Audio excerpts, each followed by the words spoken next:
Hey everyone, and welcome to this deep dive. Today we're going exploring the heart of Lunar New Year. All those amazing handmade crafts that make it so vibrant and meaningful. You know, it's more than just parties and food, right? Oh, absolutely. It's about connecting with your heritage and, keeping traditions alive. Exactly. And those crafts, they're like little pieces of history and hope all wrapped up in one. We're talking lanterns, red envelopes, paper cuttings. Oh, yeah. Each one bursting with symbolism and a whole story just waiting to be told. Okay. So that's our mission today. Yeah. Uncovering those stories. Where did these crafts come from? What do they really represent? And how are they changing in our modern world? It's like we're on an archaeological dig. I love that. But for culture. Yeah. And a perfect place to start our dig is with lanterns.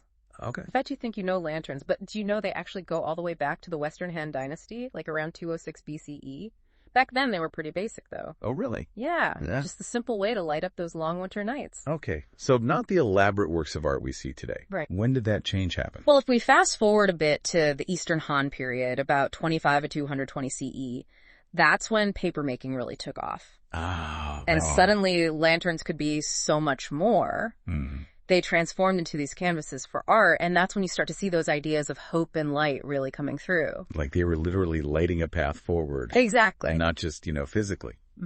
Speaking of paths, the evolution of red envelopes, that's another fascinating journey. I know they're given with money inside now, but did they start with something a little bit spookier? Oh, absolutely. We have to go all the way back to the legend of this demon called Sui. He used to terrorize children. Oh, no. Yeah, and so parents would give their kids these 8 coins, believed to ward off evil, and this eventually became Yasui Kan, the precursor to the modern Hongbo. Wow, so from demon repellent to a symbol of good luck and prosperity, that's quite a transformation. It really is. Makes you think about what we use today that'll have that kind of meaning centuries from now. I know, right? But back to the crafts.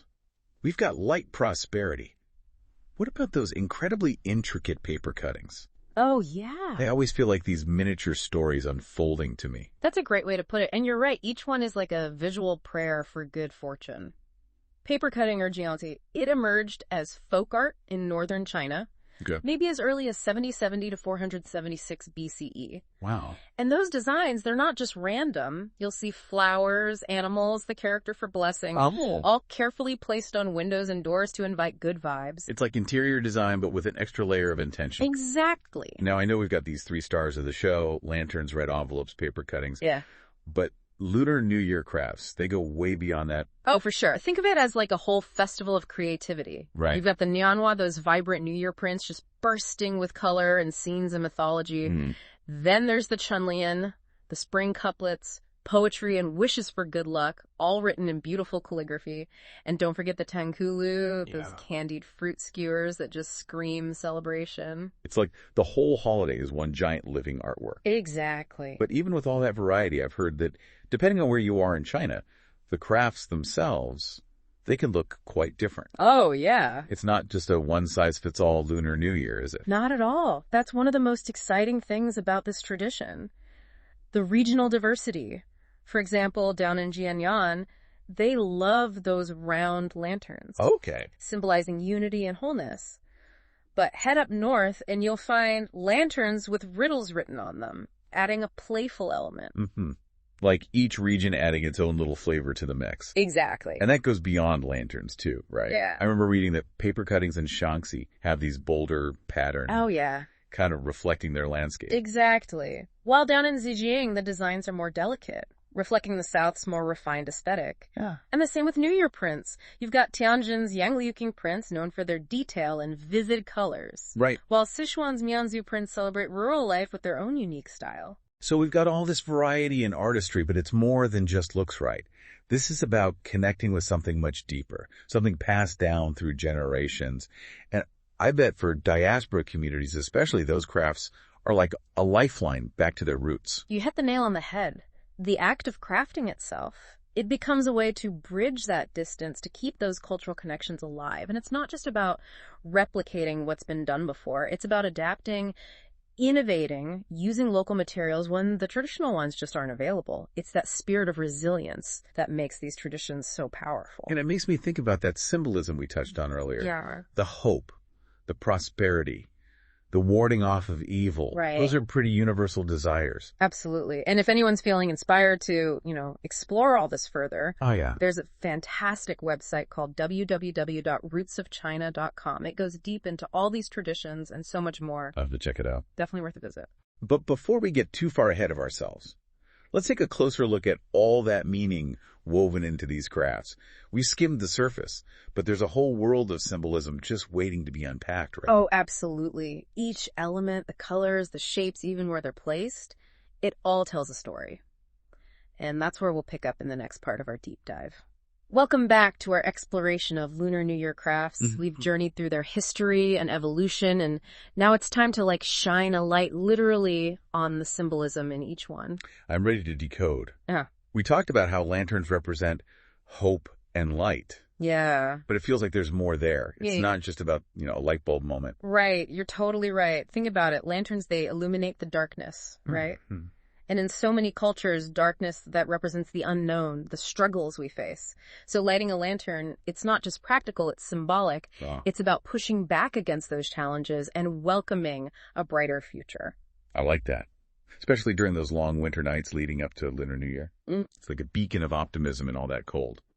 And speaking of beacons, those red envelopes. Oh, yeah. I'm curious about the meaning of the color red itself. Yeah. It's not just a random choice, is it? Not at all.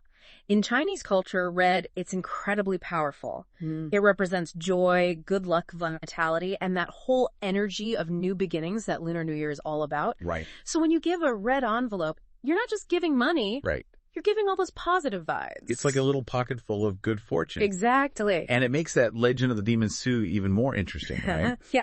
Using red to ward off evil to protect children. It's fascinating how that protective element became this symbol of generosity and well-wishing. But let's move from red to the intricate world of paper cuttings. Yeah. Those designs, it's like a secret code. They are. And just like any language, understanding the symbols is key. Take the image of fish, for example. You see it everywhere during Lunar New Year. And it's not just as people love seafood. Right. Fish represent abundance and prosperity. It comes from the phrase nanyan. You have abundance every year. It's like wishing someone a full pantry and a prosperous year ahead. So it's not just a pretty picture.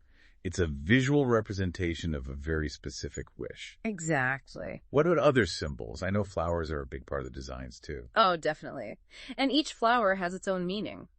Peonies, for example, they're associated with wealth and honor, while the lotus, that represents purity and enlightenment.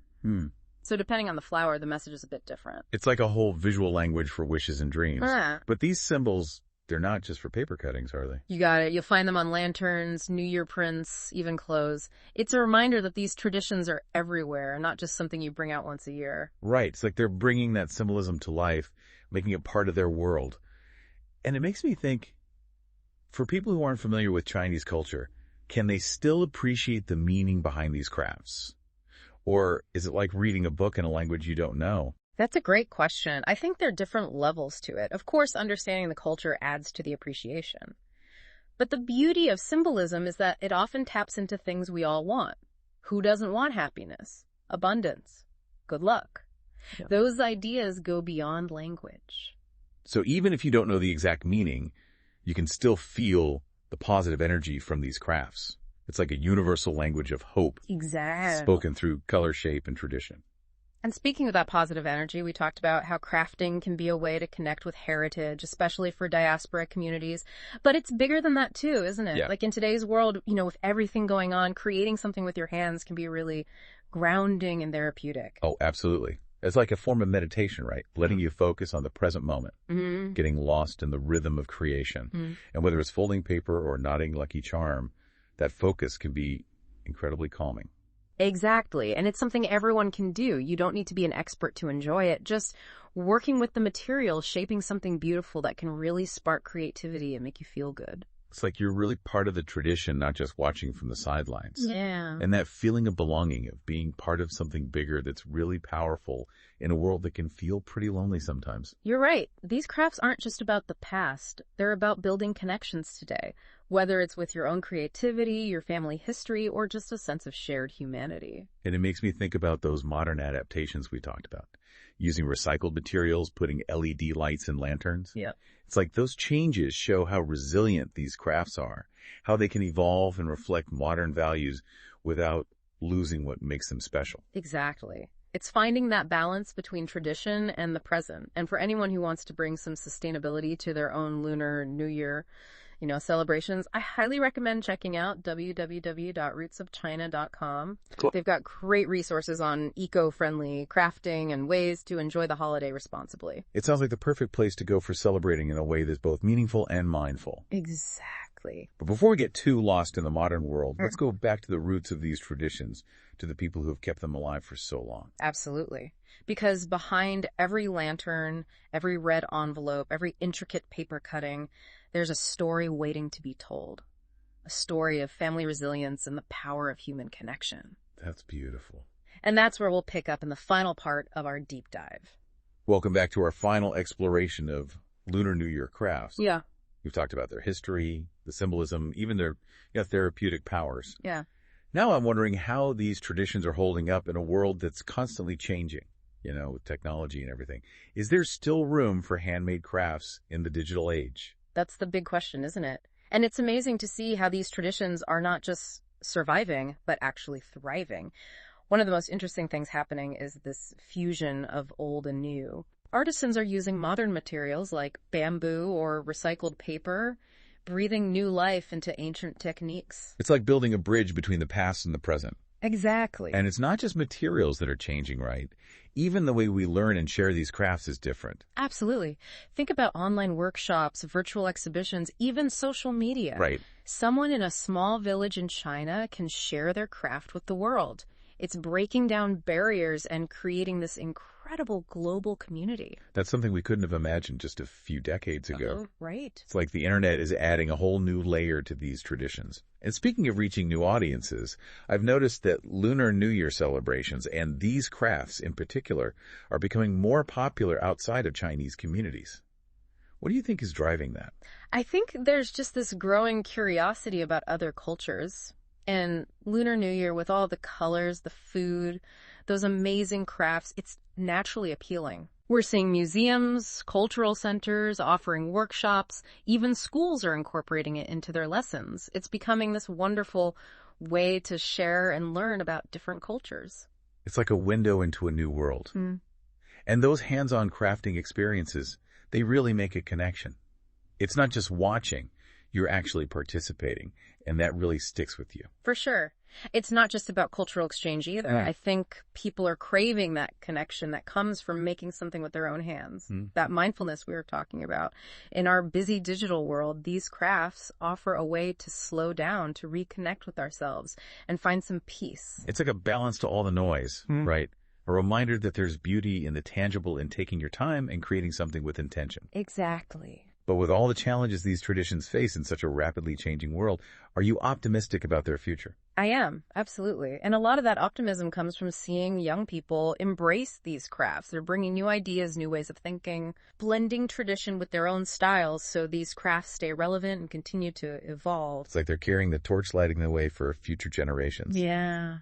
And speaking of resources, for anyone listening who wants to learn more about these crafts, about their history and the communities that keep them alive, you really should check out www.rootsofchina.com. It's a fantastic resource, full of information and inspiration. It's the perfect place to start if you want to explore the world of Lunar New Year traditions. So as we wrap up our deep dive into the heart of Lunar New Year, let's remember that these crafts are more than just decorations.